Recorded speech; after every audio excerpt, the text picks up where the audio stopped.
السلام علیکم ورحمۃ اللہ وبرکاتہ۔ وعلیکم السلام ورحمۃ اللہ وبرکاتہ۔ عالم اسلام کے مسلمانوں کے لیے خوشخبری۔ باب العلم انواریہ ایجوکیشنل سوسائٹی کے تحت چلنے والا ادارہ جامعہ انواریہ کے زیر اہتمام قرآن مجید کی تفسیر کے علاوہ حدیث شریف و فقہ کی مشہور و معروف معتبر و مستند صحاح ستہ کو ملا کر جملہ 25 کتابوں کی ویڈیو ریکارڈنگ کا سلسلہ شروع ہو چکا ہے۔ اسی کی ایک سنہری کڑی جامع ترمذی شریف کا درس بھی ہے جو الحمدللہ جاری و ساری ہے۔ بیات شیخ المشائخ حضرت سید محمد عبد القدیر الحسینی المعروف نورانی پاشا رحمۃ اللہ علیہ، بانی و فاؤنڈر جامعہ انواریہ و باب العلم انواریہ ایجوکیشنل سوسائٹی حیدرآباد۔ سب سے پہلے عربی عبارت پڑھی جائے گی، ترجمہ کیا جائے گا اور مختصر سی تشریح بیان کی جائے گی تاکہ احادیث شریفہ کا منشا اور مقصد سمجھ میں آئے اور ہم آسانی کے ساتھ احکام شریعت پر عمل پیرا ہو سکیں۔ اللہ تعالیٰ سے دعا ہے کہ وہ ہم کو سننے اور سنانے سے زیادہ احکام شریعت پر عمل کرنے کی توفیق عطا فرمائے، آمین۔ مناقب کا بیان چل رہا ہے، فضائل اور کمالات کا۔ رسول اکرم صلی اللہ علیہ وسلم کے فضائل، مناقب اور کمالات بیان کیے جا رہے ہیں۔ مناقب کی یہ دوسری نشست ہے جس کا آغاز حدیث نمبر 3761 سے ہوتا ہے۔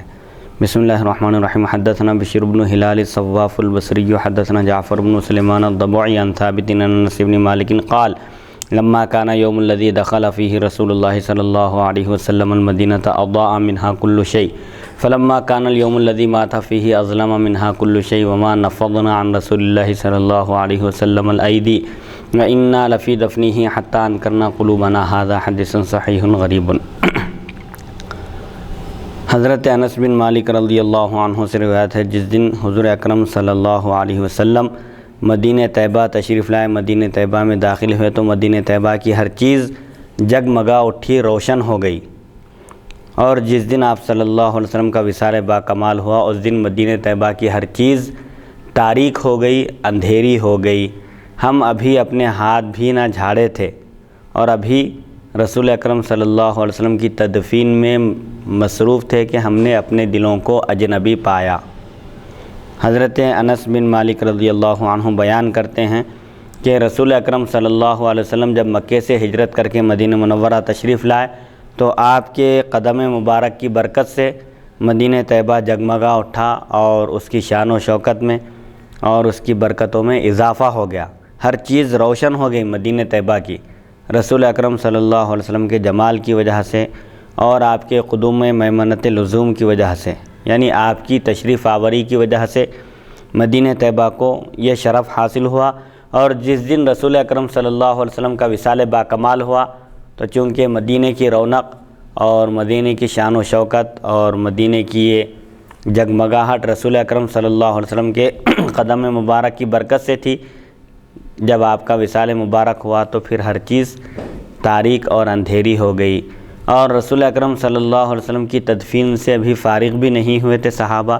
بیان کرتے ہیں کہ ہم نے اپنے دلوں کو اجنبی پایا، یعنی پہلی جو کیفیت تھی دلوں کی، رسول اکرم صلی اللہ علیہ وسلم کی صحبت کی برکت سے، آپ کی رفاقت کی برکت سے اور آپ کی مجالس میں شرکت کی برکت سے جو کیفیت تھی دلوں کی، وہ کیفیت ہم نہیں پائے۔ تو ظاہر بات ہے رسول اکرم صلی اللہ علیہ وسلم کی صحبت بابرکت میں بیٹھنے کی صورت میں جو کیفیت ہوتی تھی صحابہ میں بعد میں وہ کیفیت نہیں ہوتی تھی۔ یہ جو کیفیت پائی جاتی تھی قلوب میں، یہ رسول اکرم صلی اللہ علیہ وسلم کے دیدار مبارک اور آپ کی مجلس میں حاضری کی برکت کی وجہ سے یہ کیفیت ہوتی تھی۔ جیسا کہ دیگر احادیث شریفہ میں بھی آیا ہے، صحابہ بیان کرتے ہیں رسول اکرم صلی اللہ علیہ وسلم سے کہ جب ہم آپ کی مجلس میں ہوتے ہیں تو ہماری کیفیت الگ ہوتی ہے، ایسا محسوس ہوتا ہے جیسے آخرت کے مناظر جنت اور دوزخ ہماری نگاہوں کے سامنے ہیں۔ لیکن جب ہم اپنی بیوی بچوں میں جا کر گھل مل جاتے ہیں تو بالکل اپنے آپ کو اس کیفیت سے الگ پاتے ہیں، وہ کیفیت ہم محسوس نہیں کرتے۔ تو رسول اللہ صلی اللہ علیہ وسلم نے فرمایا کہ ہر چیز کا ایک وقت ہوتا ہے، انسان کی کیفیت وقت کے لحاظ سے بدلتی ہے۔ ظاہر بات ہے کوئی ذکر کی مجلس میں ہوتا ہے تو ایک الگ کیفیت ہوتی ہے، مسجد میں ہوتا ہے تو اس کی کیفیت الگ ہوتی ہے، لیکن جب بازار میں ہوتا ہے، گھر میں ہوتا ہے، دنیا کے جھمیلوں میں ہوتا ہے تو ظاہر بات ہے ان مسائل کے لحاظ سے اس کی دل کی کیفیت بھی بدل جاتی ہے۔ تو صحابہ یہاں حضرت انس بن مالک رضی اللہ عنہ یہاں بتانا یہ چاہتے ہیں کہ رسول اکرم صلی اللہ علیہ وسلم کے ظاہری وصال کی وجہ سے ہم نے اپنے دلوں میں وہ کیفیت نہیں پائی جو آپ کے وجود بابرکت کی وجہ سے ہم پاتے تھے۔ یہ صحابہ کا عقیدہ ہے کہ رسول اکرم صلی اللہ علیہ وسلم سے ساری کائنات روشن ہیں، کائنات کی زینت اور کائنات کی رونق رسول اکرم صلی اللہ علیہ وسلم ہیں۔ حدیث نمبر 3762 باب ما جاء فی میلاد النبی صلی اللہ علیہ وسلم۔ حدثنا محمد بن بشار العبدی حدثنا وهب بن جریر حدثنا ابی قال سمعت محمد بن اسحاق يحدث عن المطلب بن عبد الله بن قیس بن مخرمة عن ابیہ عن جدہ قال ولدت انا ورسول اللہ صلی اللہ علیہ وسلم عام الفیل قال وسألنا عثمان بن عفان قباة بن اشیم اخا بنی عمرو بن لیث انت اکبر من رسول اللہ صلی اللہ علیہ وسلم فقال رسول اللہ صلی اللہ علیہ وسلم اکبر منی وانا اقدم منه في الميلاد قال ورأيت قد طير اخضر محیلا هذا حدیث حسن غریب لا نعرفه الا من حدیث محمد بن اسحاق۔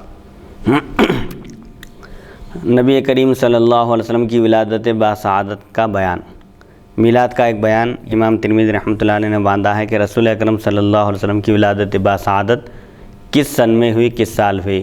مطلب بواسطہ والد اپنے دادا قیس بن مخرمہ سے روایت کرتے ہیں، فرماتے ہیں میں اور رسول اللہ صلی اللہ علیہ وسلم عام الفیل میں پیدا ہوئے، ہاتھی کے سال، یعنی جس سال ابرہہ نے کعبۃ اللہ شریف کو ڈھانے کا ناپاک ارادہ کر کے مکہ مکرمہ آیا تھا۔ وہ ایک واقعہ ہے، یمن کا ایک بادشاہ تھا، ابرہہ تھا جس کا نام صنعاء یمن کا بادشاہ۔ اس نے دیکھا کہ لوگ دور دراز کا سفر کر کے کعبے کو جا رہے ہیں، مکہ مکرمہ روانہ ہو رہے ہیں اور حج کی سعادت سے سرفراز ہو رہے ہیں۔ تو اس نے لوگوں سے پوچھا، جانے والوں سے، کہ تم لوگ کہاں جا رہے ہو اور تمہارا مقصد کیا ہے؟ تو لوگوں نے کہا کہ مکہ مکرمہ میں کعبہ ہے، بیت اللہ ہے جو اللہ کا گھر ہے، پاکیزہ گھر ہے، ہم اس گھر کا طواف کرنے کے لیے جا رہے ہیں۔ تو اس نے پوچھا کہ وہ گھر کس چیز کا بنا ہوا ہے، مٹی کا ہے یا پتھر کا ہے؟ تو انہوں نے کہا کہ وہ پتھر کا بنا ہوا ہے۔ تو اس نے کعبے کے نہج پر، کعبے کے ماڈل کے طور پر، نمونے کے طور پر اس نے ایک گھر بنایا یمن میں کعبے کی طرح، اور بہترین اس میں ہیرے جواہرات اور دنیا کی قیمتی چیزوں کا اس نے استعمال کیا۔ اس کے بعد لوگوں سے کہا وہ تو پتھر کا بنا ہوا ہے کعبہ، میں یہ سونے اور چاندی کا یہ محل تعمیر کیا ہوں کعبے کی طرح، تم اس کا طواف کرو اور یہاں آؤ۔ تو اتفاق سے قبیلے کنانہ کے غالباً ایک قبیلے کے شخص کو مکہ کے معلوم ہوا کہ ابرہہ نے کعبے کی طرح ایک گھر بنایا ہے اور لوگوں کو اس کی طرف دعوت دے رہا ہے، اس کا طواف کرنے کا حکم دے رہا ہے۔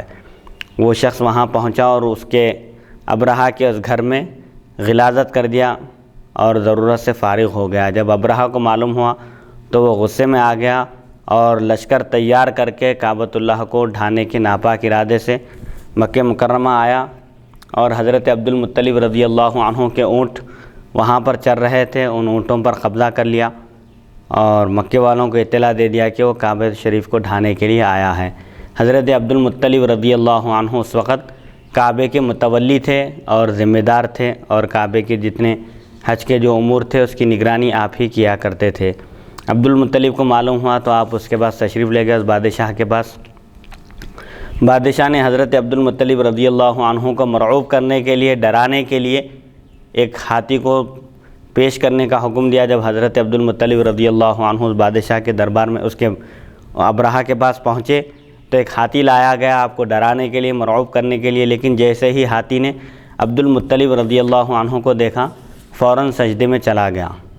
تو بادشاہ حیرت زدہ رہ گیا، حیرت میں پڑ گیا، اور اس نے نجومیوں سے، درباری ایسٹرولوجر سے پوچھا کہ یہ کیا ماجرا ہے، کیا واقعہ ہے کہ ہاتھی سجدہ کر رہا ہے عبد المطلب کو؟ تو اس نے کہا کہ ہاتھی عبد المطلب کو سجدہ نہیں کر رہا ہے، بلکہ ان کی پیشانی میں جو نور ہے، نور محمد مصطفیٰ صلی اللہ علیہ وسلم، اس نور کو سجدہ کر رہا ہے۔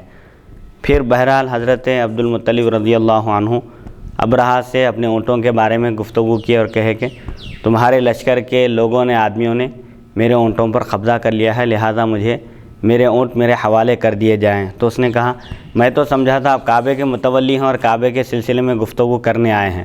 تو آپ فرمائے کہ کعبے کا رب اللہ ہے، وہی اپنے گھر کی حفاظت کرے گا، ہم کو اس کی فکر کرنے کی ضرورت نہیں ہے۔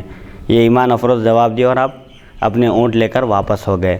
پھر وہ ابرہہ کعبۃ اللہ کو ڈھانے کے ارادے سے آگے بڑھا تو اللہ تعالیٰ نے سورہ فیل میں جو واقعہ بیان کیا، پرندوں کو بھیجا، ان کے چونچوں میں کنکریاں تھیں، وہ کنکری جس فوجی پر بھی لشکر پر بھی پڑتی وہ وہیں ہلاک ہو جاتا تھا۔ بہرحال عام الفیل، یہ اس واقعے کے 50 دن کے بعد رسول اکرم صلی اللہ علیہ وسلم کی ولادت باسعادت ہوئی۔ اللہ تعالیٰ فرماتا ہے الم تری کیف فعل ربک باصحاب الفیل، اے محمد صلی اللہ علیہ وسلم کیا آپ نے نہیں دیکھا کہ آپ کے رب نے ہاتھی والوں کا کیا انجام کیا؟ تو اب یہاں الم تری کے معنی کیا آپ نے نہیں دیکھا، یعنی رسول اکرم صلی اللہ علیہ وسلم اپنی آنکھوں سے مشاہدہ فرما رہے تھے اس واقعے کا، آپ اس وقت موجود تھے۔ حضرت عبد المطلب رضی اللہ عنہ کی پیشانی میں آپ کا نور جگمگا رہا تھا۔ پھر اس واقعے کے برابر 50 دن بعد رسول اکرم صلی اللہ علیہ وسلم کی ولادت باسعادت ہوئی، اور حضرت عثمان بن عفان رضی اللہ عنہ نے بنی عامر بن لیث کے بھائی خباث بن اشیم سے پوچھا تمہاری عمر زیادہ ہے یا رسول اللہ صلی اللہ علیہ وسلم کی، یعنی آپ بڑے ہیں یا رسول اللہ صلی اللہ علیہ وسلم؟ تو انہوں نے فرمایا رسول اللہ صلی اللہ علیہ وسلم ہی بڑے ہیں، مجھ سے بڑے ہیں، البتہ میری ولادت پہلے ہو گئی، پیدا میں پہلے ہوا، لیکن رسول اللہ صلی اللہ علیہ وسلم ہی مجھ سے بڑے ہیں۔ یہ آداب سکھا رہے ہیں صحابہ، عمر میں بڑے ہونے کے باوجود کبھی بھی انہوں نے اپنے کو رسول اللہ صلی اللہ علیہ وسلم سے بڑا نہیں کہا، صرف یہی کہا کہ میں پہلے پیدا ہو گیا ہوں، لیکن بڑے تو رسول اللہ صلی اللہ علیہ وسلم ہی ہیں۔ اور میں نے ابرہہ کے ہاتھی کی لید سبز رنگ میں بدلی ہوئی دیکھی ہے، مطلب یہ ہے کہ ابرہہ کے واقعے کے وقت موجود تھے، یہ رسول اللہ صلی اللہ علیہ وسلم سے پہلے پیدا ہوئے، اور وہ ہاتھی کی جو لید تھی گوبر وغیرہ وہ سبز رنگ میں بدلی ہوئی دیکھی، یعنی یہ واقعہ پیش آنے سے بہت پہلے پیدا ہوئے تھے یہ، وہ لید بھی جو ہرے رنگ میں بدل گئی تھی اس وقت تک بھی، مطلب یہ ہے کہ وہ اس واقعے سے بہت پہلے پیدا ہوئے۔ خباث بن اشیم، ہاتھی کا جو واقعہ پیش آیا کعبۃ اللہ کو ڈھانے کے ارادے سے جو آیا تھا ابرہہ، اس واقعے سے بہت پہلے پیدا ہوئے تھے، اور وہ لید وغیرہ بھی دیکھے ہیں آپ۔ تو بہرحال بتانا مقصد یہ ہے کہ رسول اکرم صلی اللہ علیہ وسلم سے بہت پہلے پیدا ہوئے تھے، لیکن انہوں نے ادب کا لحاظ کرتے ہوئے، ادب کو ملحوظ رکھتے ہوئے انہوں نے کہا کہ بڑے تو رسول اللہ صلی اللہ علیہ وسلم ہیں، البتہ میں آپ سے پہلے پیدا ہو گیا ہوں، پیدا ہونے میں میں پہلے ہوں۔ حدیث نمبر 3763۔ اس میں جو ہے کہ حضرت حضور صلی اللہ علیہ وسلم کے والی یہ سوال تو میں اس کے بعد کروں گا، پہلے یہ ایک سوال یہ ہے کہ حضور اکرم صلی اللہ علیہ وسلم کو اللہ تعالیٰ یہ ارشاد فرماتا ہے کہ اے حبیب کہ آپ نے نہیں دیکھا ہم نے ابرہہ کے ساتھ جو انجام اس کا جو کیا ہے، تو اس کا مطلب یہ ہوا کہ حضور اکرم صلی اللہ علیہ وسلم اکثر جو علماء اور محدثین اور مفسرین یہ جو فرماتے ہیں کہ حضور صلی اللہ علیہ وسلم جو ہے پہلے سے نبی ہیں، اس سے پہلے بھی ایک حدیث شریف گزری، اور پھر یہ دوسری حدیث سے یہ اس بات کی دلالت کرتی ہے کہ حضور اکرم صلی اللہ علیہ وسلم دنیا میں تشریف لانے سے پہلے ہی نبی ہیں، اور ہمیشہ یعنی تمام چیزوں کا مشاہدہ آپ کرتے رہے۔ اس حدیث مبارک سے یہ بات واضح ہو رہی ہے، یعنی حضرت آدم علیہ السلام سے لے کر عیسیٰ علیہ السلام تک جتنے انبیاء، نبی، رسول، پیغمبر دنیا میں تشریف لائے ہیں، ان تمام کے حالات، ان تمام کے واقعات کو حضور اکرم صلی اللہ علیہ وسلم نے بنفس نفیس آپ مشاہدہ فرماتے رہے۔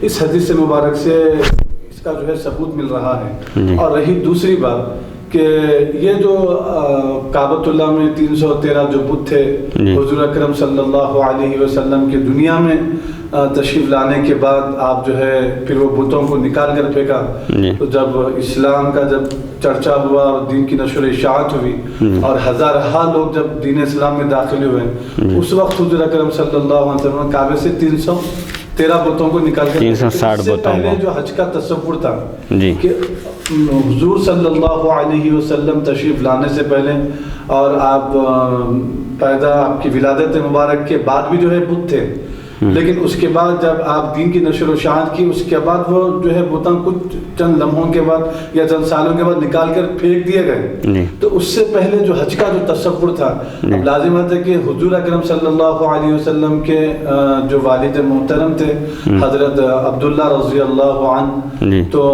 آپ تو یقینی سی بات ہے کہ آپ تو یعنی شریعت کے مطابق، اللہ و رسول کے حکم کے مطابق، دین فطرت کے مطابق آپ حج کریں گے. تو اس زمانے میں بھی کافروں کے علاوہ یعنی جو فطرتاً جو دین پر جو باقی تھے، حضرت عیسیٰ علیہ السلام کی تشریف لے جانے کے بعد یعنی آسمان پر اٹھا لیے جانے کے بعد جی، تو اس وقت بھی وہ لوگ اللہ تعالیٰ کی عبادت کیا کرتے تھے. کچھ ایسے لوگ بھی موجود تھے جی. اور پھر مطلب حج کا جو اصل جو تصور ہے وہ حضور اکرم صلی اللہ علیہ وسلم تشریف لانے کے بعد شروع ہوا یا اس سے پہلے سے ہی یہ حج کا سلسلہ چلا آ رہا تھا؟ کیونکہ وہاں پر پھر بت بھی رکھے ہوئے تھے. حج کا سلسلہ کیا تھا؟ حج سن 10 فتح مکہ کے بعد حج فرض قرار دیا گیا. اس سے پہلے نہیں، اس سے پہلے طواف کرتے تھے، کعبے کا احترام کرتے تھے، اس کی عظمت بجا لاتے تھے. مشرکین بھی طواف کرتے تھے. البتہ دور جاہلیت میں ان کا جو طریقہ تھا طواف کرنے کا، ننگے ہو کر طواف کرتے تھے اور یہ کہتے تھے کہ جن کپڑوں میں ہم نے گناہ کیا ہے ان کپڑوں میں ہم طواف کیسے کریں. تو اسلام ان تمام چیزوں کو ختم کیا کہ کعبۃ اللہ کا احترام یہ ہے کہ کپڑے پہنے ہوئے رہیں، برہنہ طواف کرنا منع ہے، اور کوئی کافر اور مشرک کعبے کے قریب نہیں آ سکتا. سن 10 ہجری میں فتح مکہ سن 8 ہجری میں فتح ہوا، اس کے سن 10 ہجری میں حج کی فرضیت نازل ہوئی. اس کے بعد یہ سب چیزیں ختم کر دی گئی. جو دور جاہلیت کی جو رسوم تھے، کعبۃ اللہ کے پاس طواف کرتے وقت وہ لوگ برہنہ ہو کر طواف کرتے تھے، اور جو مختلف ان کے جو طریقے تھے، دور جاہلیت کی تمام رسموں کو ختم کر دیا گیا. حج کا جو تصور ہے، حج کا تصور تو پہلے سے ہی ہے، طواف کرنے کا وغیرہ یہ سب چیزیں، لیکن حضور اکرم صلی اللہ علیہ وسلم پر اللہ تعالیٰ نے حج کی فرضیت کا حکم نازل کیا سن 10 ہجری میں، اور حضور اکرم صلی اللہ علیہ وسلم نے احکام بتائے، جیسے زمزم پینا ہے، مقام ابراہیم کے بعد 2 رکعت نماز پڑھنا ہے، طواف کرنا ہے، طواف کا طریقہ کیا ہے، پھر طواف میں کیا دعائیں کرنا ہے، اور حجر اسود کو بوسہ دینا ہے، رکنین اور صفا مروہ کے درمیان سعی کرنا ہے. یہ مختلف چیزیں، یہ احکام بعد میں نازل ہوئے. تو دور جاہلیت میں بھی حج کا تصور تھا، وہاں بت رکھے ہوئے تھے. فتح مکہ کے موقع پر رسول اکرم صلی اللہ علیہ وسلم نے کعبۃ اللہ کو بتوں سے پاک کیا اسلام کا غلبہ ہونے کے بعد، اور مسلمان فاتحانہ شان سے جب مکہ مکرمہ میں داخل ہوئے اس وقت کعبۃ اللہ کو بالکل پاک و صاف کیا گیا بتوں سے، اور حج کا حکم اس کے بعد نازل ہوا. اب رہا مسئلہ یہ، رسول اکرم صلی اللہ علیہ وسلم کے اعلان نبوت سے پہلے جو لوگ انتقال کر گئے وہ یا تو کافر تھے یا موحد تھے، کیونکہ رسول اکرم صلی اللہ علیہ وسلم ابھی دعوت دین کا سلسلہ آپ شروع نہیں فرمائے تھے. آپ اللہ تعالیٰ بھی ارشاد فرماتا ہے کہ جب تک رسول نہیں بھیجے ہم اس وقت تک ہم کسی کو عذاب دینے والے نہیں ہیں. پہلے ڈرایا گیا، رسولوں کو بھیجا گیا، سمجھایا گیا، قوم کو اللہ کے عذاب سے آگاہ کیا گیا، اس کے بعد ان پر عذاب نازل کیا گیا. تو رسول اکرم صلی اللہ علیہ وسلم کے اعلان نبوت سے پہلے جو لوگ اللہ کو ایک مانتے تھے، شرک اور بت پرستی سے دور تھے، شراب کو اپنے اوپر حرام کر لیے تھے، موحد تھے کچھ لوگ، تو وہ لوگ نجات پانے والے ہیں. اور جو لوگ رسول اکرم صلی اللہ علیہ وسلم کے دین کی دعوت شروع ہونے کے بعد قبول نہیں کر کے مر گئے وہ کافر ہیں، جو قبول کیے وہ مسلمان ہیں. حدیث نمبر 3763 باب ما جاء فی بدء نبوۃ النبی صلی اللہ علیہ وسلم. حدثنا الفضل بن سہل ابو العباس العرج البغدادی حدثنا عبد الرحمن بن غزوان حدثنا یونس بن ابی اسحاق عن ابی بکر بن ابی موسیٰ الاشعری عن ابیہ قال خرج ابو طالب الى الشام وخرج معه النبی صلی اللہ علیہ وسلم فی اشیاخ من قریش فلما اشرفوا على الراهب هبط فحلوا رحالهم فخرج الیہم الراهب وكانوا قبل ذلك يمرون به فلا يخرج اليهم ولا يلتفت. قال فهم يحلون رحالهم فجعل يتخللهم الراهب حتى جاء فأخذ بيد رسول الله صلى الله عليه وسلم فقال هذا سيد العالمين هذا رسول رب العالمين يبعثه الله رحمة للعالمين. فقال له أشياخ من قريش ما علمك؟ فقال إنكم حين أشرفتم من العقبة لم يبق حجر ولا شجر إلا خر ساجدا ولا يسجدان إلا لنبي وإني أعرفه بخاتم النبوة أسفل من غضروف كتفه مثل التفاحة. ثم رجع فصنع لهم طعاما فلما أتاهم به فكان هو في رعية الإبل فقال ارسلوا الیہ فاقبل وعلیہ غمامۃ تظلہ فلما دنا من القوم وجدهم قد سبقوه الى فی الشجرۃ فلما جلس مال فی الشجرۃ علیہ فقال انظروا الى فی الشجرۃ مال علیہ قال فبینما هو قائم علیہم وهو یناشدهم الا يذهبوا به الى الروم فإن الروم إن رأوه عرفوه بالصفة فيقدرون فالتفت فإذا بسبعة قد أقبلوا من الروم فاستقبلهم فقال ما جاء بكم قالوا جئنا أن هذا النبي خارج في هذا الشهر فلم يبق طريق إلا بعث إليه بأناس وإنا قد أخبرنا خبره بعثنا إلى طريقك هذا فقال هل خلفكم أحد هو خير منكم قالوا إنما أخبرنا خبره بطريقك قال فرأيتم أمرا أراد الله أن يقضيه هل يستطيع أحد من الناس رده قالوا لا قال فبايعوه وأقاموا معه قال أنشدكم بالله أيكم وليه قالوا أبو طالب فلم يزل يناشده حتى رده أبو طالب وبعث معه أبو بكر بلالا وزوده الراهب من الكعك والزيت هذا حديث حسن غريب لا نعرفه إلا من هذا الوجه۔ آغاز نبوت کا بیان۔ نبی کریم صلی اللہ علیہ وسلم کی نبوت کی نشانیاں اللہ تعالیٰ نے سابقہ کتابوں میں بھی بیان فرمائی تھی، تورات میں، انجیل میں، زبور میں۔ اہل کتاب بھی اچھی طرح جانتے تھے۔ رسول اکرم صلی اللہ علیہ وسلم کے بارے میں قرآن پاک ارشاد فرماتا ہے کہ اہل کتاب رسول اکرم صلی اللہ علیہ وسلم کو ایسے جانتے ہیں جیسے وہ اپنی اولاد کو جانتے ہیں، یعنی جیسے ان کی اولاد ہونے میں ان کو شک نہیں ہوتا، پھر بھی اولاد کے بارے میں ان کو شک ہو سکتا ہے کہ ان کی بیویوں نے ان کے ساتھ خیانت کی ہو، لیکن رسول اکرم صلی اللہ علیہ وسلم کی نبوت اور رسالت کے بارے میں ذرا برابر بھی ان کو شک نہیں تھا۔ رسول اکرم صلی اللہ علیہ وسلم کی ولادت باسعادت سے پہلے آپ کے وسیلے سے وہ لوگ جنگوں میں فتح و نصرت حاصل کرتے تھے، لیکن جب رسول اکرم صلی اللہ علیہ وسلم تشریف لائے تو انہوں نے انکار کر دیا آپ کی نبوت کو تسلیم کرنے سے اور اپنے عناد پر اور بغض پر اڑے رہے۔ تو بہرحال نبوت کی جو نشانیاں تھیں رسول اکرم صلی اللہ علیہ وسلم کے بچپن سے ہی بلکہ ولادت باسعادت کے وقت سے ہی وہ نشانیاں ظاہر ہونا شروع ہو چکی تھی۔ حضرت ابو موسیٰ اشعری رضی اللہ عنہ سے روایت ہے، ابو طالب اور رؤساء قریش کے ساتھ، قریش کے سرداروں کے ساتھ شام کی طرف چلے۔ رسول اکرم صلی اللہ علیہ وسلم غالباً آپ کی عمر شریف 12 سال کی تھی۔ اس وقت آپ کے چچا ابو طالب آپ کو لے کر ملک شام کی طرف تجارت کی غرض سے نکلے۔ نبی کریم صلی اللہ علیہ وسلم بھی آپ کے ساتھ تھے۔ جب راہب کے پاس پہنچے، بحیرہ راہب ایک عیسائی تھا جو اپنے ایک عبادت خانے میں تنہائی گوشہ نشینی اختیار کر کے عبادت میں مصروف تھا، تو اس راہب کے صومعہ کے پاس، عبادت خانے کے پاس پہنچے۔ گرما کا موسم تھا، پڑاؤ ڈالنے کے لیے، وہاں رکنے کے لیے، تھوڑی دیر آرام کرنے کے لیے قافلہ پہنچا تو ابو طالب اترے۔ لوگ بھی اپنے کجاوے کھول دیے، اونٹوں پر سوار ہو کر گئے تھے، کجاوے کھول دیے اور اتر گئے۔ راہب ان کی طرف نکلا۔ راہب یہ منظر اپنے صومعہ میں سے دیکھ رہا تھا، اپنے گھر کے اوپر سے دیکھ رہا تھا، تو ان کی طرف نکلا، حالانکہ اس سے پہلے وہ اس کے پاس سے گزرا کرتے تھے لیکن وہ ان کے پاس نہیں آتا تھا۔ یہ پہلا موقع تھا جس میں راہب قریش کے اس قافلے کے پاس پہنچا، حالانکہ یہ قافلہ اکثر و بیشتر وہاں سے گزرا کرتا تھا۔ قریش کے قافلے تجارت کی غرض سے اس مقام کے پاس سے آتے جاتے تھے، لیکن کبھی راہب نہ ان کے پاس آتا تھا، نہ ان سے ملاقات کرتا تھا اور نہ ہی ان کی ضیافت کرتا تھا۔ لیکن یہ ایک پہلا موقع تھا جس میں راہب خود ان کے پاس آیا اور رسول اکرم صلی اللہ علیہ وسلم کے فضائل و کمالات بیان کے آگے آ رہا ہے۔ حضرت ابو موسیٰ اشعری فرماتے ہیں، لوگ ابھی کجاوے کھول ہی رہے تھے کہ وہ ان کے درمیان چلنے لگا، یہاں تک کہ وہ حضور اکرم صلی اللہ علیہ وسلم کے قریب پہنچ گیا۔ ابھی لوگ وہاں پر پہنچ کر کجاوے کھول کر اپنا سامان ایک طرف کرنے میں ہی مصروف تھے، ابھی کجاوے کھولے بھی نہیں تھے۔ وہ شخص چہروں کو دیکھتے ہوئے، تلاش کرتے ہوئے رسول اکرم صلی اللہ علیہ وسلم کے قریب پہنچ گیا اور آپ کا دست مبارک پکڑ کر کہا، یہ تمام جہانوں کے سردار ہیں اور رب العالمین کے رسول ہیں، جس نے انہیں تمام جہانوں کے لیے سرتاپا رحمت بنا کر بھیجا۔ رؤساء قریش نے اس سے پوچھا کہ تمہیں کس نے بتایا؟ قریش کے جو سردار قافلے میں موجود تھے، انہوں نے جب راہب کی زبانی یہ سنا کہ یہ رسول اکرم صلی اللہ علیہ وسلم ہیں، اللہ کے رسول ہیں اور تمام عالمین کے قاضی الحاجات ہیں، تمام عالموں کی ضرورتوں کو پورا کرنے والے ہیں، سید ہیں، جن کی طرف لوگ مصیبتوں میں، پریشانیوں میں رجوع ہوتے ہیں، وہ ذات گرامی ہیں، اللہ تعالیٰ ان کو ساری کائنات کے لیے سرتاپا رحمت بنا کر بھیجا ہے۔ تو رؤساء قریش نے پوچھا کہ تمہیں کس نے بتایا، تم کو کیسے معلوم کہ یہ رسول ہیں اور تمام عالمین کے لیے رحمت ہیں؟ تو اس نے کہا جب تم لوگ عقبہ سے چلے، گھاٹی سے چلے، گھاٹی جو دشوار گزار گھاٹی تھی وہ پار ہوئے تو کوئی پتھر اور کوئی درخت سجدہ کیے بغیر نہ رہا۔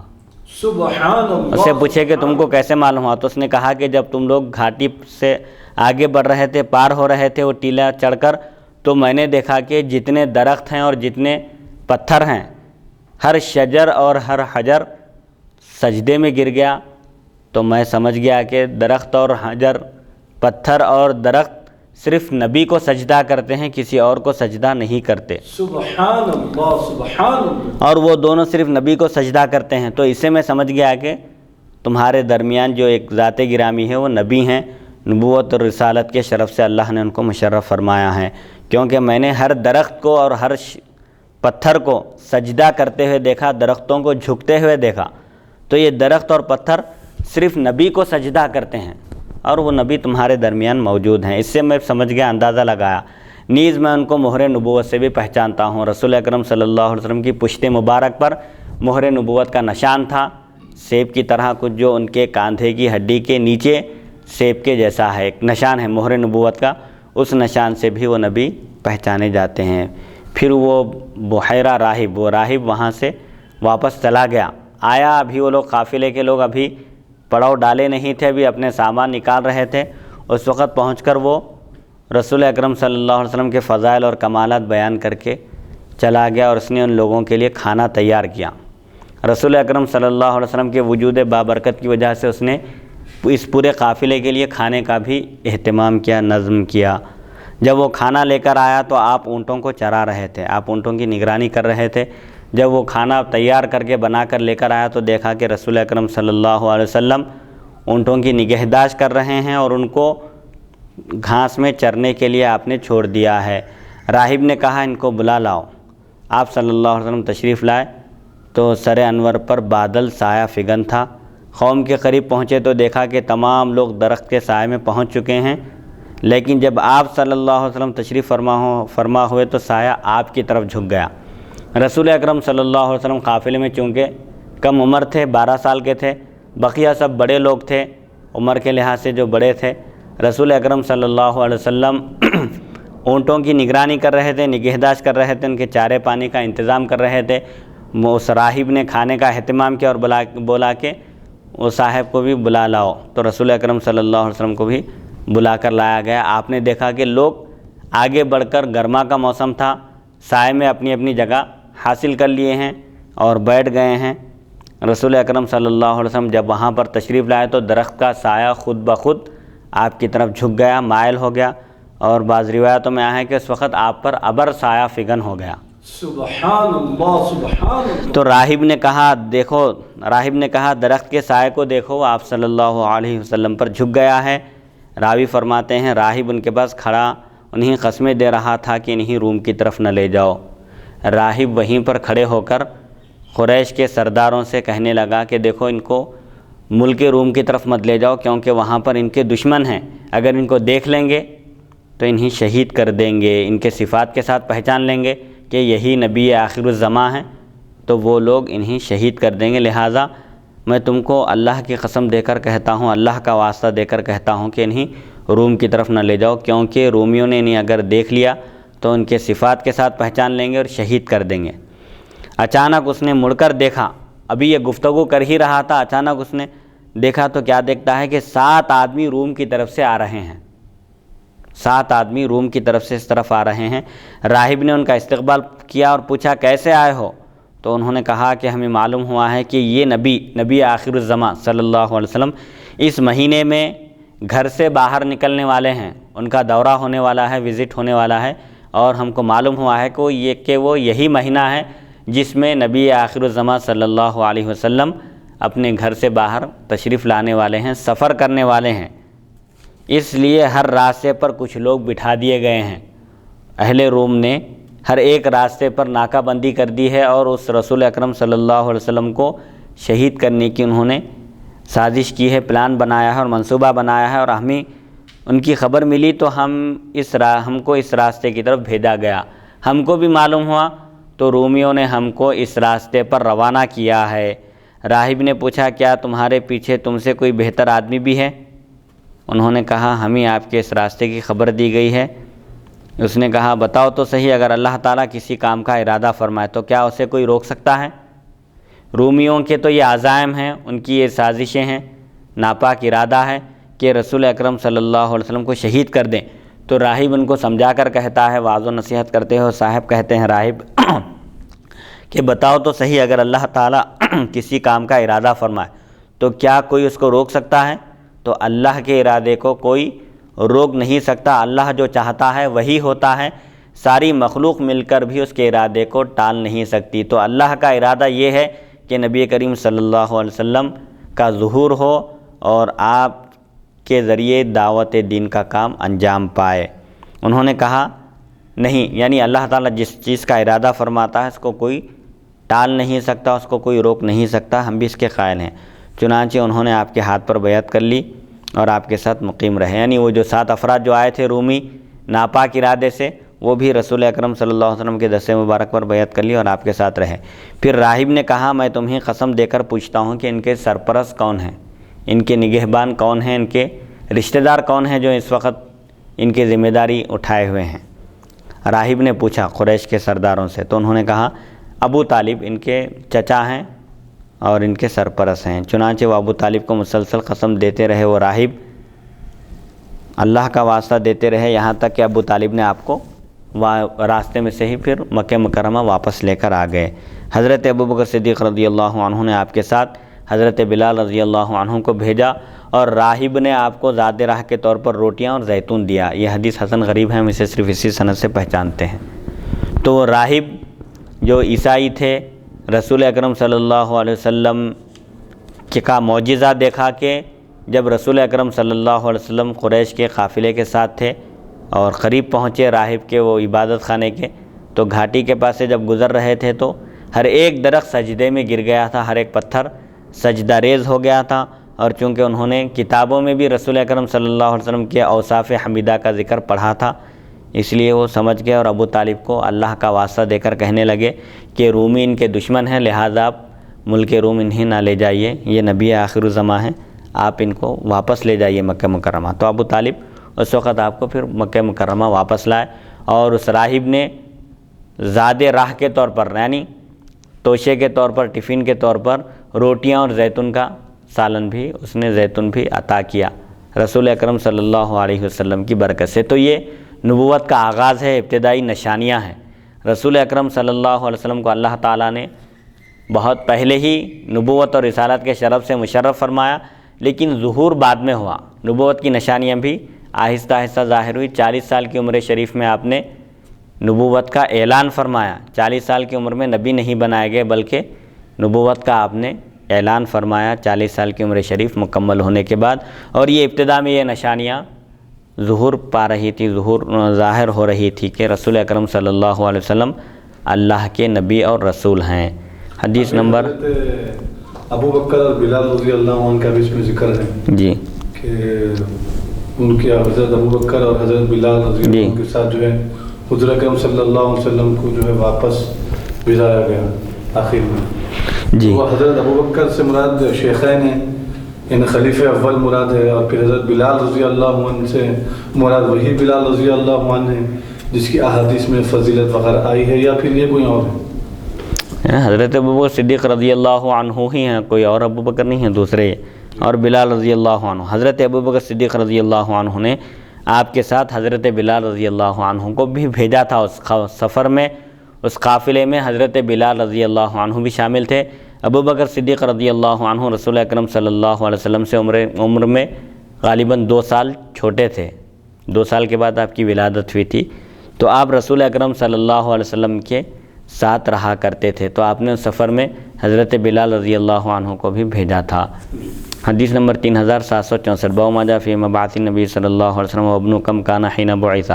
حدثنا محمد بن اسماعیل حدثنا محمد بن بشار حدثنا ابن ابی عدی عن هشام بن حسان عن عكرمة عن ابن عباس قال انزل على رسول الله صلی اللہ علیہ وسلم وهو ابن 40 فاقام بمكة 13 وبالمدینة 10 وتوفي وهو ابن 63۔ هذا حدیث حسن صحیح۔ نبی کریم صلی اللہ علیہ وسلم کی جب بعثت مبارکہ ہوئی، جب آپ نے نبوت کا اعلان فرمایا، اس وقت آپ کی عمر شریف کیا تھی؟ حضرت ابن عباس رضی اللہ عنہما سے روایت ہے، نزول قرآن کے وقت نبی کریم صلی اللہ علیہ وسلم کی عمر شریف 40 برس تھی۔ 40 برس کی عمر میں آپ نے نبوت کا اعلان فرمایا، رسالت کا اعلان فرمایا، اس وقت وحی نازل ہونا شروع ہوئی۔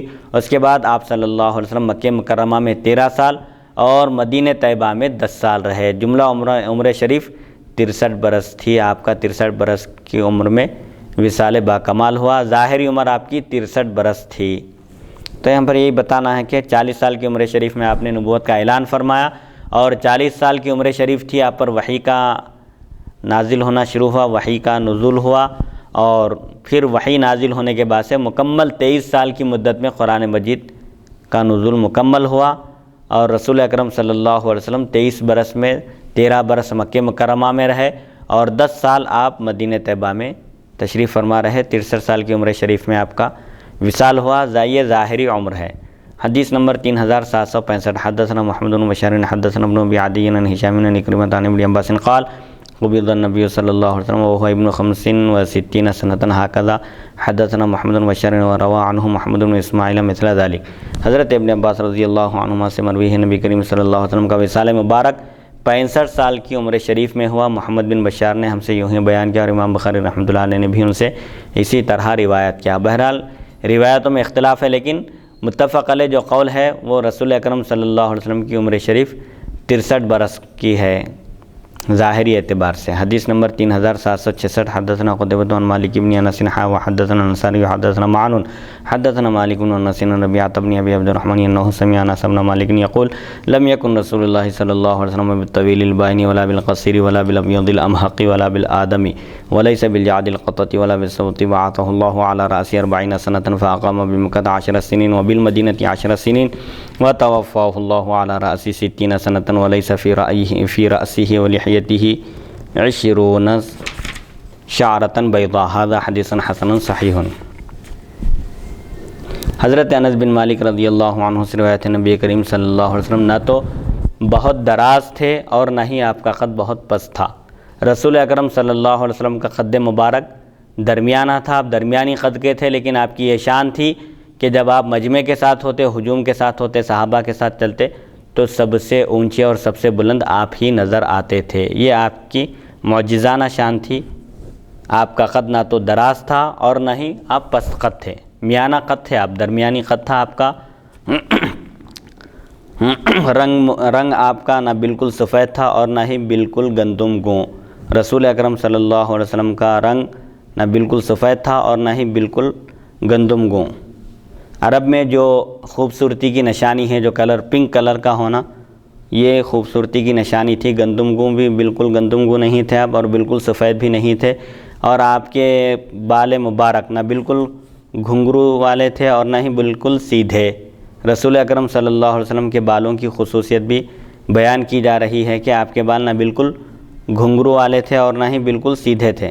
اللہ تعالیٰ نے آپ کو 40 سال کی عمر شریف میں مبعوث فرمایا، یعنی 40 سال کی عمر شریف میں آپ نے نبوت کا اعلان فرمایا۔ اس کے بعد آپ 10 سال مکہ مکرمہ میں رہے اور 10 سال مدینہ طیبہ میں رہے۔ 60 سال کی عمر شریف میں آپ کا وصال باکمال ہوا۔ اس وقت جب کہ آپ کی عمر شریف 60 سال تھی، اس وقت بھی آپ کے سر مبارک اور داڑھی مبارک میں 20 بال بھی سفید نہ تھے۔ یہ حدیث حسن صحیح ہے۔ تو اس میں حضرت انس بن مالک رضی اللہ عنہ بیان کرتے ہیں کہ رسول اکرم صلی اللہ علیہ وسلم کی عمر شریف 60 برس کی تھی۔ مختلف اقوال ہیں، 60 برس، 65، 63، لیکن محدثین اور تمام علماء کے نزدیک راجح قول یہ ہے کہ رسول اکرم صلی اللہ علیہ وسلم کا وصال باکمال 63 سال کی عمر شریف میں ہوا۔ آپ کی ظاہری عمر 63 برس تھی۔ دوسرے اقوال بھی ہیں، لیکن راجح قول، صحیح قول یہ ہے کہ 63 سال کی عمر شریف میں آپ کا وصال ہوا۔ اور آپ کے قد کے بارے میں بیان کیا کہ آپ کا قد نہ انتہائی طویل تھا، یعنی آپ انتہائی دراز قد تھے اور نہ ہی پس قد تھے۔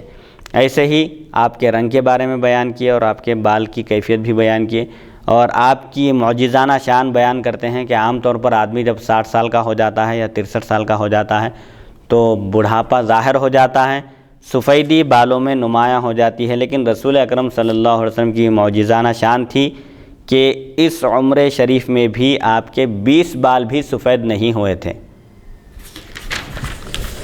حدیث نمبر 3767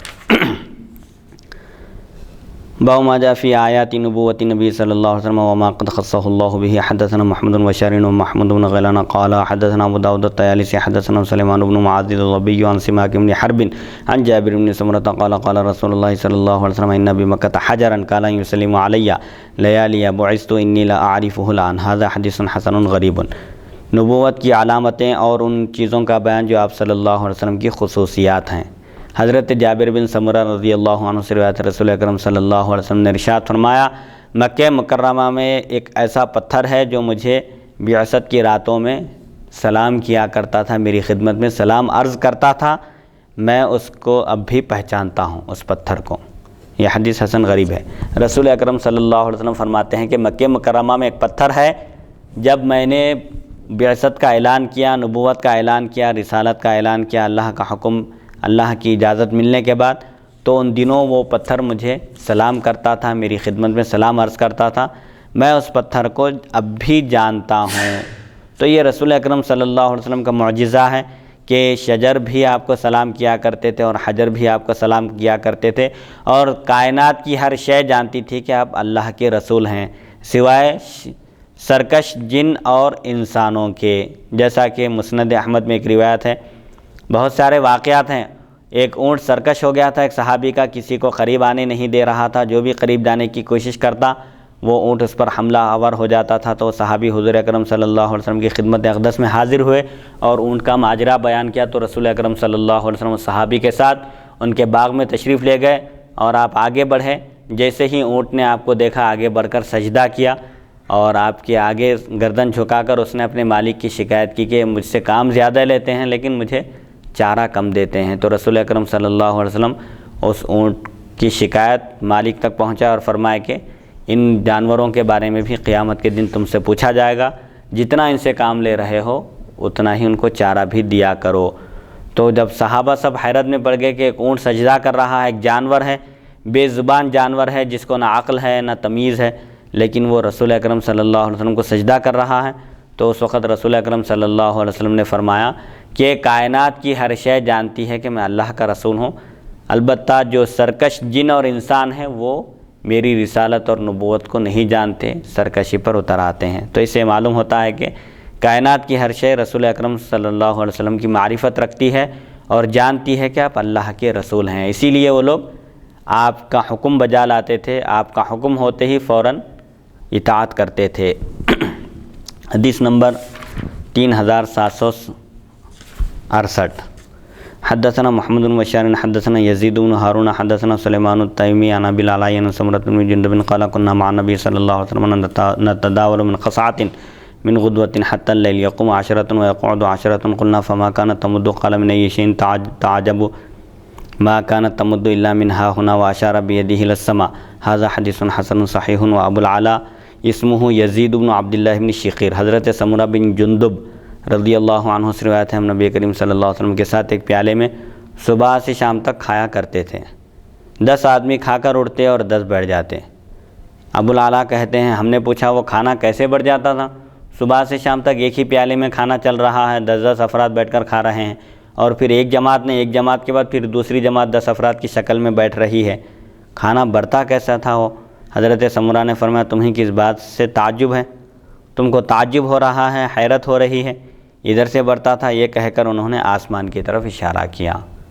کھانے میں اضافہ کیسے ہوتا تھا، اور کھانا اتنے افراد کھاتے تھے، ایک ہی پیالے میں کھانا ہوتا تھا اور وہی کھانا صبح سے شام تک چلتا تھا اور وہ سب کو کافی ہو جاتا تھا، یہ کیسی بات ہے اور کیسا اضافہ کیسے ہوتا تھا اس میں کھانا؟ تو اور صحابی فرماتے ہیں کہ حیرت میں پڑنے کی ضرورت نہیں ہے، تعجب کرنے کی ضرورت نہیں ہے، اللہ تعالیٰ برکت عطا کرنے والا ہے، اللہ تعالیٰ ہی اس کھانے میں برکت عطا فرماتا تھا۔ یہ کہہ کر آپ نے آسمان کی طرف اشارہ کیا کہ اللہ کی طرف سے کھانے میں برکت ہوتی تھی اور وہ کھانا سب کو کافی ہوتا تھا۔ یہ بھی نبی کریم صلی اللہ علیہ وسلم کے دست مبارک کی برکت ہے کہ کھانا جو مختصر ہے وہی کھانا سب کے لیے کافی ہو جاتا تھا اور سب اس سے شکم سیر ہو کر کھاتے تھے۔ حدیث نمبر 3769 حدثنا عباد بن یعقوب الکوفی حدثنا ولید بن ابی ثور عن السدی عن عباد بن ابی یزید عن علی بن ابی طالب قال كنت مع النبي صلی اللہ علیہ وسلم بمکہ فخرجنا في بعض نواحیها فما استقبله جبل ولا شجر الا وهو يقول السلام عليك يا رسول الله هذا حديث حسن غريب وقد روى غير واحد عن الولید بن ابی ثور وقالوا عن عباد بن ابی یزید منهم فروة بن ابی المغراء.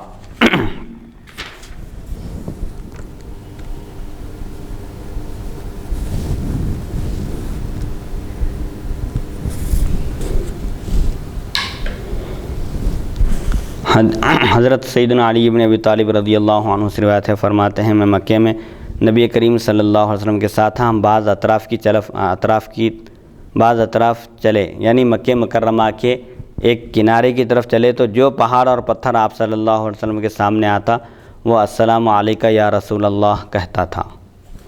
یہ حدیث حسن غریب ہے، کئی لوگوں نے اسے ولید بن ثور سے روایت کیا، فروہ بن ابی المغراء بھی انہی راویوں میں سے ایک ہیں۔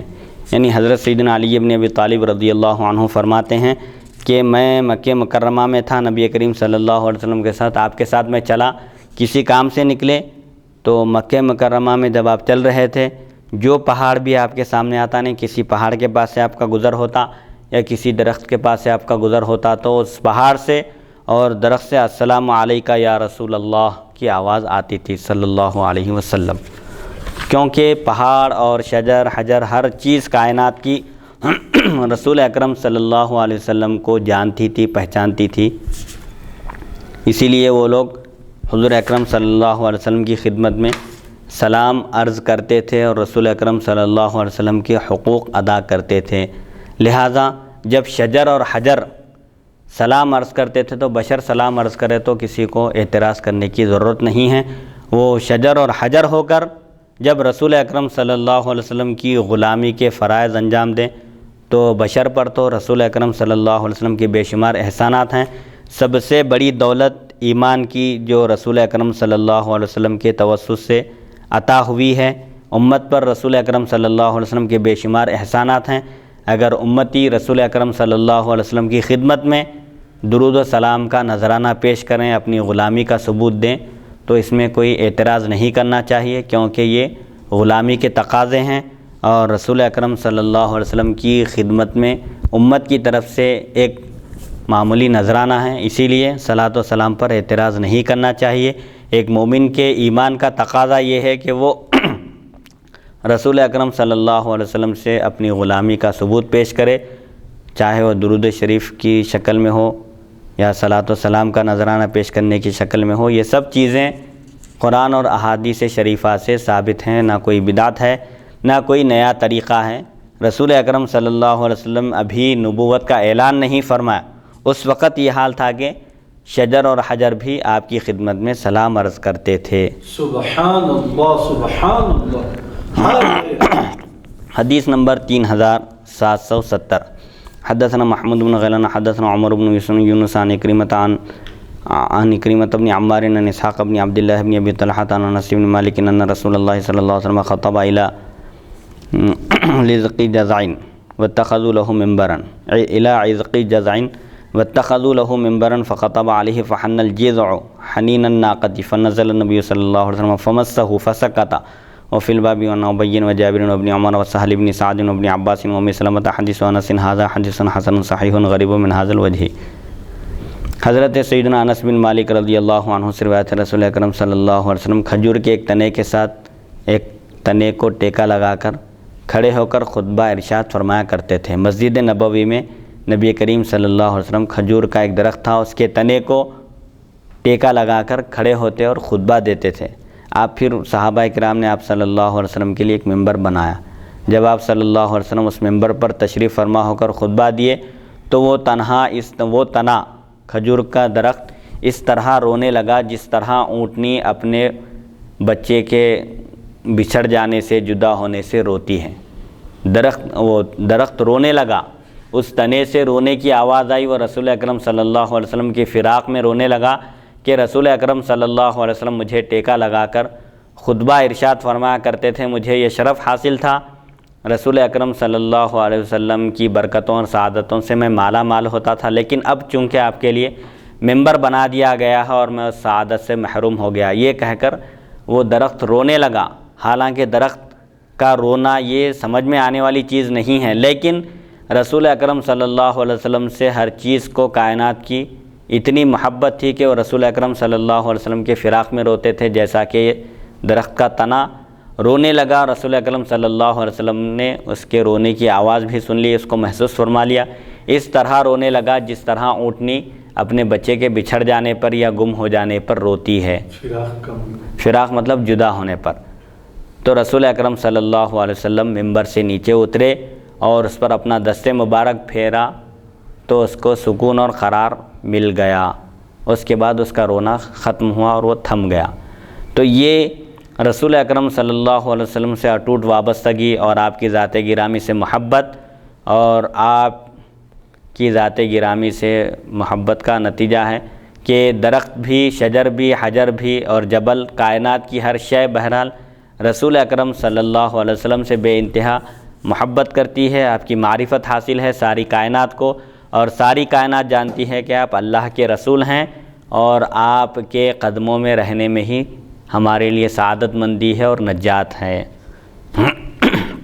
حدیث نمبر 3771، حدثنا محمد بن اسماعیل حدثنا محمد بن سعید حدثنا شریک عن سماک عن ابی ظبیان عن ابن عباس قال جاء اعرابی الى رسول اللہ صلی اللہ علیہ وسلم قال بما اعرف انک نبی قال ان دعوت هذا العشق من هذه النخلة تشهد انی رسول اللہ صلی اللہ علیہ وسلم فدعاه رسول الله صلى الله عليه وسلم فجعل ينزل من النخلة حتى سقط إلى النبي صلى الله عليه وسلم ثم قال ارجع فعاد فأسلم العرابي۔ هذا حدیث حسن غریب صحیح۔ حضرت ابن عباس رضی اللہ عنہما سے روایت ہے کہ عرابی نبی کریم صلی اللہ علیہ وسلم کی خدمت اقدس میں حاضر ہوئے اور کہنے لگے، مجھے کیسے معلوم ہو کہ آپ نبی ہیں؟ میں کیسے جانوں اور کیسے پہچانوں کہ آپ نبی ہیں؟ اگر آپ نبی ہیں تو کوئی معجزہ دکھائیے، کوئی کمال دکھائیے تاکہ میں آپ کی نبوت اور رسالت کا اعتراف کروں۔ تو آپ صلی اللہ علیہ وسلم نے فرمایا، اگر میں کھجور کے اس درخت کے اس گچھے کو بلاؤں جو گواہی دے کہ میں اللہ تعالیٰ کا رسول ہوں تو کیا تم مسلمان ہو جاؤ گے؟ تو اس عرابی نے کہا ہاں، اس دیہاتی نے۔ پھر آپ صلی اللہ علیہ وسلم نے کھجور کے درخت کو بلایا، اس کی شاخ کو بلایا تو وہ درخت سے اترنے لگا، کھجور کا خوشہ کھجور کے درخت کی شاخ اترنے لگی، یہاں تک کہ نبی کریم صلی اللہ علیہ وسلم کے پاس آ کر گر گئی۔ پھر آپ صلی اللہ علیہ وسلم نے فرمایا واپس ہو جاؤ، چلے جاؤ اپنی جگہ پر۔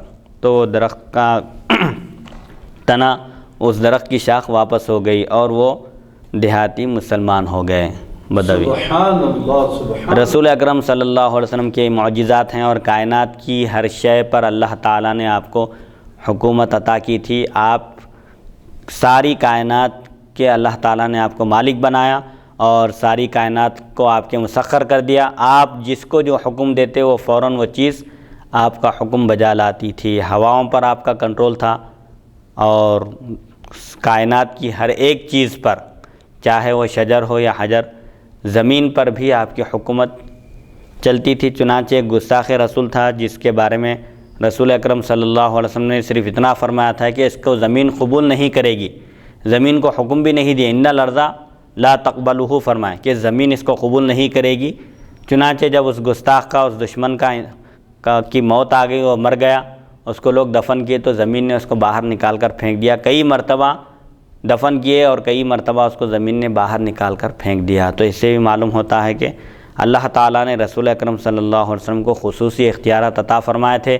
آپ درخت کو حکم دیتے تو درخت بجا لاتا تھا، حجر کو حکم دیتے پتھر کو تو وہ بھی آپ کا حکم بجا لاتا، جانور بھی آپ کا حکم بجا لاتے تھے اور آپ کی زبان سمجھتے تھے اور آپ کی اطاعت کرتے تھے، جیسا کہ اس درخت کے واقعے سے ظاہر ہے۔ ایک شخص مسلمان ہو گیا یہ معجزہ دیکھ کر۔